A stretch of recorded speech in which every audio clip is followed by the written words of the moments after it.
Good morning student. आज हम पढ़ेंगे इकोनॉमिक्स का first chapter the story of village Palampur.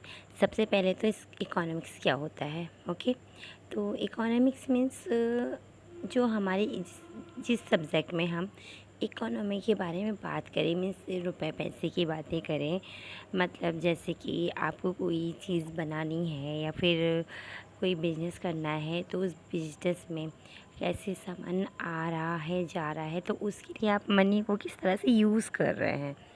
तो ये सारी बातें मीन्स जो पैसे है उसका लेन देन और किस तरह से यूज़ है, जितनी भी चीज़ें बातें करते हैं हम इकोनॉमिक्स में करते हैं।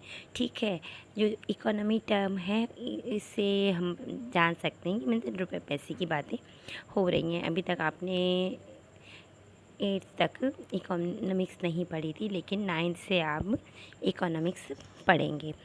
तो इकोनॉमिक्स में बहुत ज़्यादा टफ़ नहीं है, अगर इसको ढंग से समझा जाए तो बहुत ही इजी है। तो सबसे पहला हमारा जो चैप्टर है the story of village Palampur है।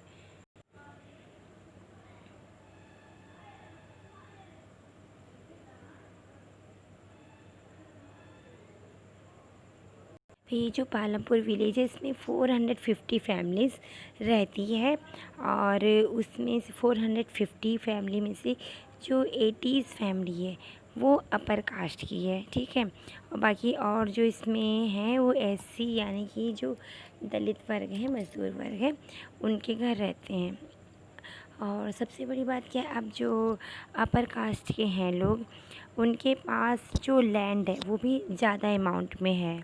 ठीक है, और जो एससी कास्ट के पीपल हैं वो उनके जो अपर कास्ट के लोगों के खेतों में वर्क करते हैं।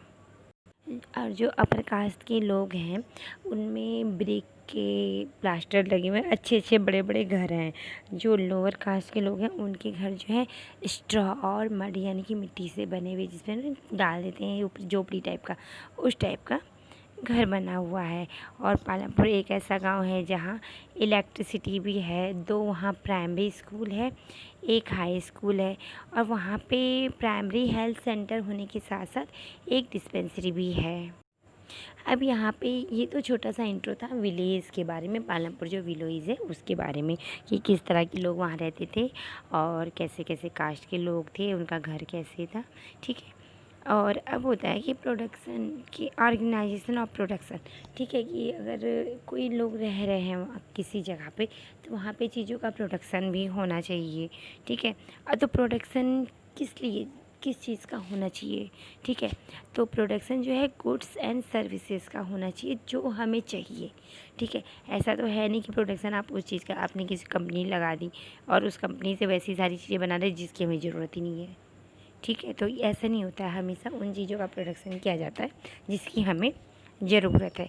और यहाँ पे गुड्स, आप गुड मत समझिएगा, गुड्स मतलब सामान से है और सर्विसेज से। ठीक है, अब गुड्स एंड सर्विसेज हैं, इसका प्रोडक्शन तो होना है, लेकिन प्रोडक्शन के लिए हमें 4 चीज़ों की ज़रूरत होती है। जब भी हम किसी चीज़ में, अगर आपको कोई बिज़नेस करना है, स्टार्ट करना है, तो आप ऐसी हवा में नहीं स्टार्ट करेंगे।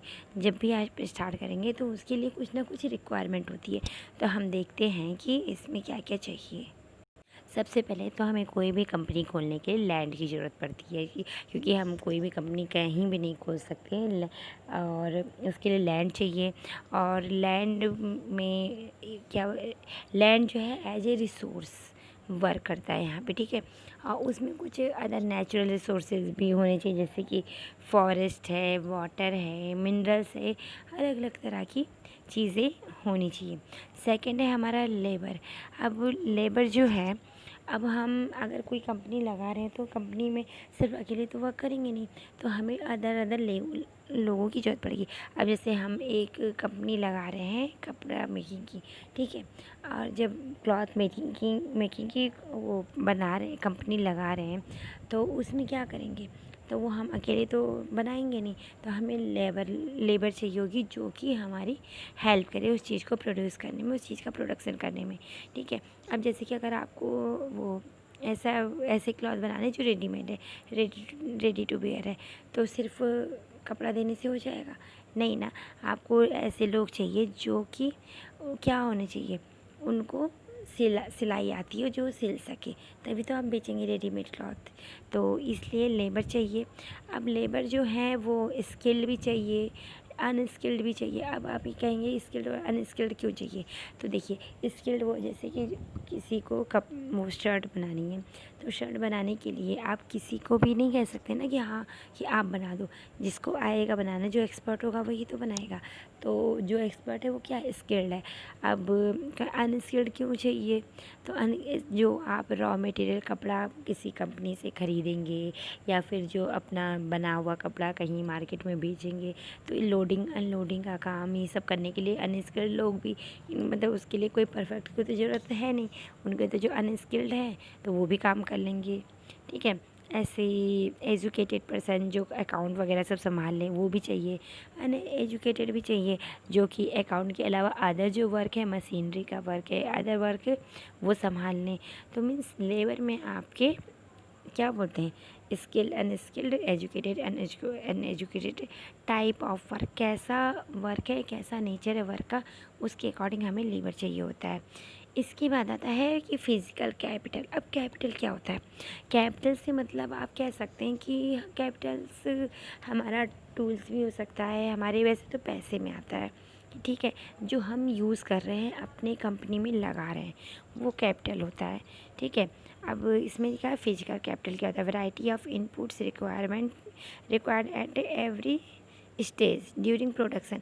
मीन्स प्रोडक्शन के टाइम पे कुछ चीज़ें जो हमें हमेशा ज़रूरत पड़ती रहती हैं, तो वो फिजिकल कैपिटल होता है। तो इसमें दो टाइप के होते हैं, एक होता है फिक्स कैपिटल। ठीक है, अब जैसे कि हमको एक शर्ट बनानी है, वो हमने रेडीमेड क्लॉथ की एक कंपनी फैक्ट्री डाल ली, हम रेडीमेड कपड़े सी के बेच रहे हैं। तो हमने क्या किया, मशीन वगैरह लगा लिया, सिलाई मशीन ले ली, उससे रिलेटेड अदर मशीन्स ले ली। तो ये मशीन जो है हम एक बार ले लेंगे तो ये सालों साल चलेगी, ऐसा तो है नहीं कि इसको हम बार बार चेंज करते जाएंगे। तो ये जो मशीन्स हैं और जो टूल्स हैं, ये जो सारी चीज़ें और प्लस हमारी जो कंपनी की बिल्डिंग वगैरह है, ये सब हम एक बार खर्च करके बनवाएंगे। मीन्स ऐसी चीज़ें जिसमें हम सिर्फ एक बार इन्वेस्ट करते हैं, और तो वो सारी चीज़ें जो है फिक्स्ड कैपिटल आती हैं। ठीक है, और अदर है फिर वर्किंग कैपिटल। अब फिक्स तो वो चीज़ हो गई जिसको जो एक बार यूज़ किया और वो हमेशा चल रही हैं, तो जाहिर सी बात है जो दूसरा होगा वर्किंग होगा, यानी कि जो हमें बार बार ख़रीदना पड़ रहा होगा। अब हम कपड़ा जो है शर्ट बना के बेच रहे हैं, तो शर्ट हम कपड़े का बनाएंगे तो कपड़ा हम बार बार ख़रीदेंगे। ठीक है, और ऐसे ही हमारे जो ये लेबर हैं, हो सकता है कि हम अपने तरफ से उनको चाय वगैरह पिला दें, तो वो हम रोज़, अब चाय पिलाना है तो उसके लिए दूध, चाय पत्ती, चीनी, इतनी सारी चीज़ें हम वो चाहिए, गैस चाहिए, ढेर सारी चीज़ें चाहिए। तो ये मतलब हर दिन का खर्चा है।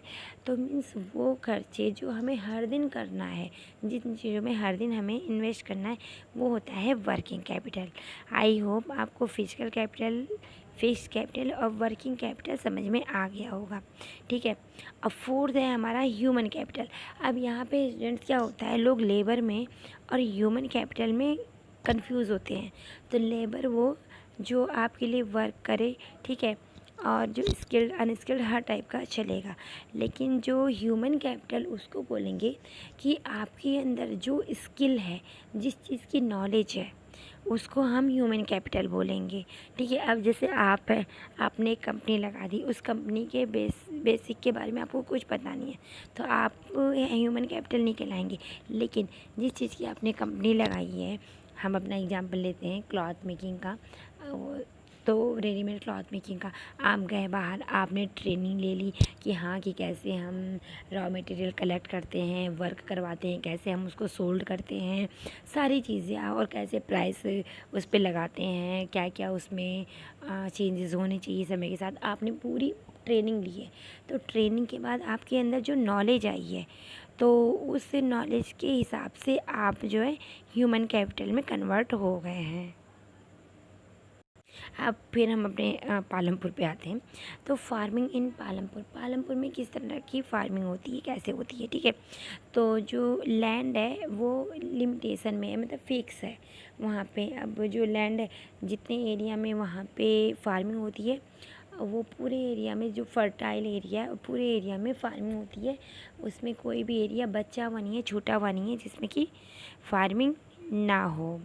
और जो फार्मिंग है वहाँ की मेन प्रोडक्शन एक्टिविटी है, ठीक है। मतलब उसमें सबसे ज़्यादा प्रोडक्शन किससे होता है पालमपुर में, फार्मिंग से ही होता है।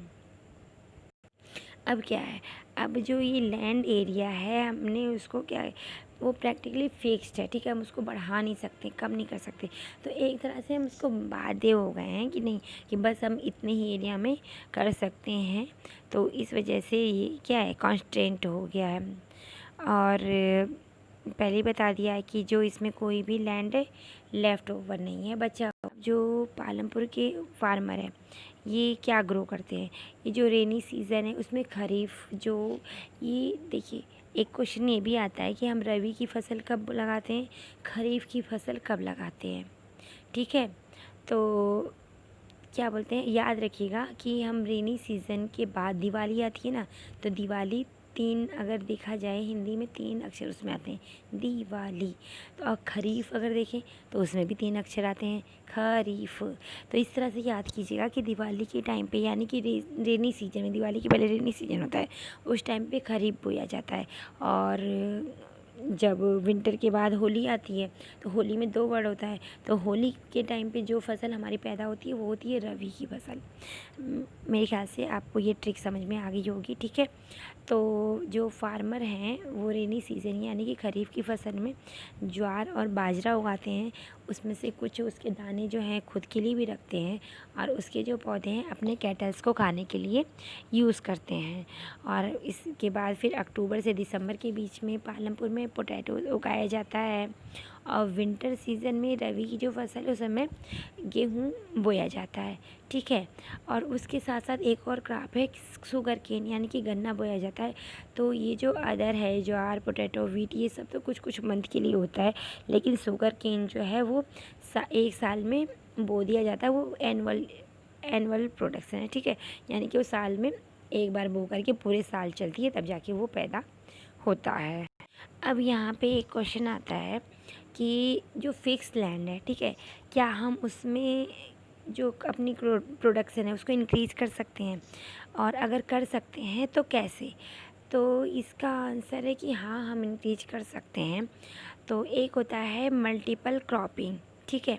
तो मल्टीपल क्रॉपिंग क्या होता है कि मल्टीपल क्रॉपिंग में क्या होता है, जैसे पालमपुर में होता है कि पहले क्या हुआ, आपने जब ये होली के टाइम पे वीट उगा लिया, उसके बाद आपने ज्वार, मक्का, बाजरा ये सब उगा लिया, उसके बाद पोटैटो उगा लिया, उसके बाद आपने फिर ये शुगर केन, सॉरी, उसके बाद आपने राइस वगैरह उगा लिया।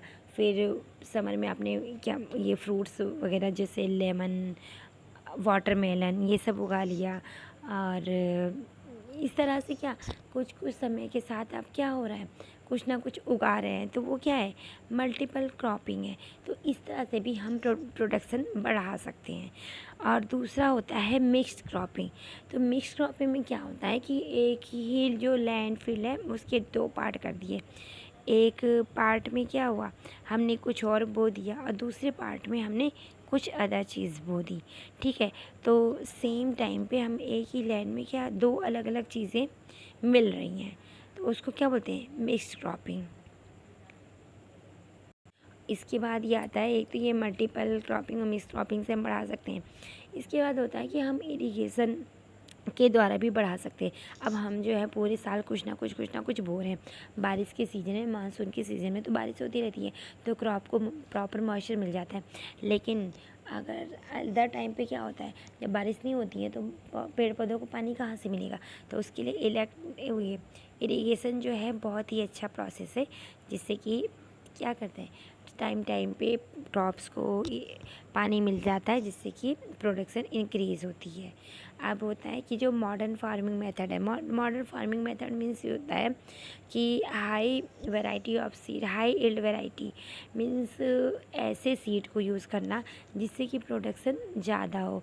अब जैसे जीन्स वगैरह के बारे में आपने पढ़ा होगा, तो क्या होता है, जो कृषि यूनिवर्सिटीज़ होती है एग्रीकल्चर, तो वहाँ पर रिसर्च करते हैं, रिसर्च कर करके ऐसे ऐसे सीड बनाते हैं, उनके जेनेटिक्स में चेंज करते हैं जो कि कम समय में ज़्यादा पैदा करें, ठीक है, पैदावार ज़्यादा हो।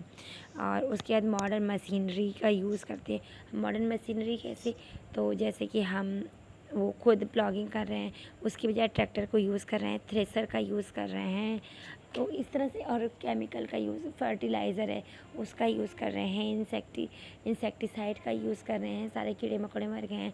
ये सारी चीज़ें यूज़ करके क्या हो रहा है, तो इससे हमारी जो ये सब मॉडर्न फार्मिंग के अंदर आती है।